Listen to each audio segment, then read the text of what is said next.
공부를 못하는 분들 이거 공감하실 텐데요. 공부가 싫어서 연기를 하는 게 아니라 앉아있으면 실제로 머리가 아프고 코가 꽉 막히고 시도 때도 없이 소변이 마렵습니다. 오마르계삼 10대 분들의 가장 큰 고민은 아무래도 학업이겠죠. 공부를 잘하면 좋겠지만 공부를 못하는 학생이 많을 겁니다. 어떻게 하면 공부를 잘할 수 있나? 그런 건 제가 말할 수가 없습니다. 저는 공부를 정말 못했거든요. 잘한 적이 한 번도 없었어요. 그렇기 때문에 공부 못하는 학생들의 마음을 잘 알고 있습니다. 공부를 못하는 학생분들에게 꼭 드리고 싶은 이야기가 있어요. 오마르계삼 공부가 인생의 전부가 아니다. 수능 점수가 다가 아니다. 흔히 들리는 말입니다. 그런데도 학업이 주는 압박은 괜찮아지지 않습니다. 왜? 우리가 살고 있는 나라가 10대를 평가하는 기준은 99.9% 학업이기 때문입니다. 제 이야기를 먼저 할게요. 저는 극하위권이었습니다. 밑바닥이었어요. 저는 공부가 너무너무 싫었어요. 도무지 집중도 안 되고 내용이 이해도 안 되고 그냥 고문이었습니다. 공부를 못하는 분들 이거 공감하실 텐데요. 공부가 싫어서 연기를 하는 게 아니라 앉아있으면 실제로 머리가 아프고 코가 꽉 막히고 시도 때도 없이 소변이 마렵습니다. 그러니까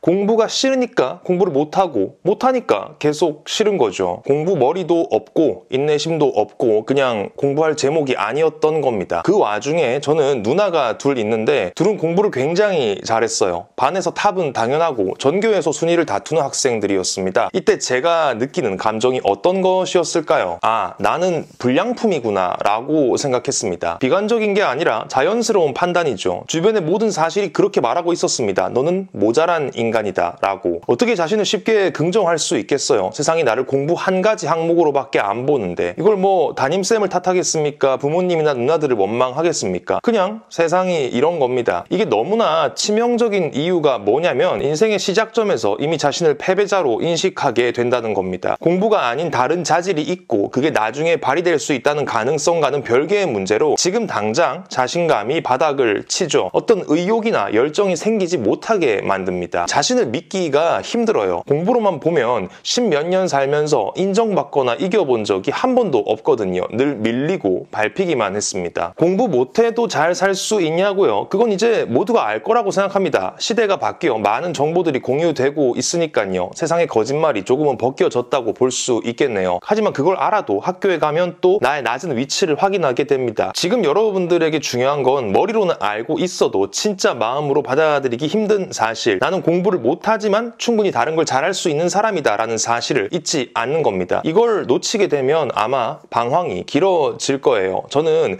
그 구겨진 자아를 똑바로 펴놓기까지 실은 너무 많은 시간을 보냈습니다. 돌아보면 그게 참 아쉽죠. 긍정적이기가 힘들다는 사실 잘 알고 있어요. 하지만 당장 교육제도와 세상의 인식이 바뀌지 않으니 저라도 이 말씀을 꼭 드리고 싶습니다. 많은 어른들이 저에게 거짓말을 했어요. 공부는 모든 분야의 기본이고 기초다. 이걸 잘 해내지 못하면 다른 건 어떤 것도 제대로 해낼 수 없다. 아마 그러니까 열심히 하라는 말이었겠지만 그게 아이들에게 씻어내기 힘든 패배감을 심어준다는 걸 그때 그들은 몰랐겠죠. 공부 머리도 노력하는 힘 자체도 재능이라는 것이 최근에 와서야 사실로 알려지고 있습니다. 여러분들은 저처럼 세상에 속지 않기를 바랍니다. 오마르계삼 공부가 전부인 시기를 살고 있는 사람에게 공부가 전부가 아니라고 해봐야 그리 잘 체감이 되지 않을 겁니다. 하지만 그건 사실이에요. 살아갈수록 공부는 그저 한 장르일 뿐이다 라는 생각을 합니다. 압도적으로 머리가 좋고 인내심이 강한 사람은 공부만 잘하는 게 아니라 대부분의 것들을 다 잘 하겠죠. 하지만 공부에 소질이 있는 모두가 그렇지는 않습니다. 그들의 등수가 지금 높다고 해서 20년 뒤에 인생 성적표도 그렇다고 확신할 수 없듯이 지금의 낮은 성적이 여러분의 미래, 길고 긴 인생의 성적 전체를 설명해 주지는 못합니다. 수능 다음 날 자살 사고 뉴스가 눈에 띄게 줄어든 것은 긍정적인 변화라고 생각합니다. 20년 전엔 진짜로 매년 있었거든요. 여러분들이 저처럼 긴 시간 자신을 불량품이라고 여기며 살지 않기를 바랍니다. 좋은 생각거리가 되기를 바랍니다. 구독과 좋아요, 알림 설정은 제작에 큰 힘이 됩니다. 오늘은 여기까지 하겠습니다. 감사합니다.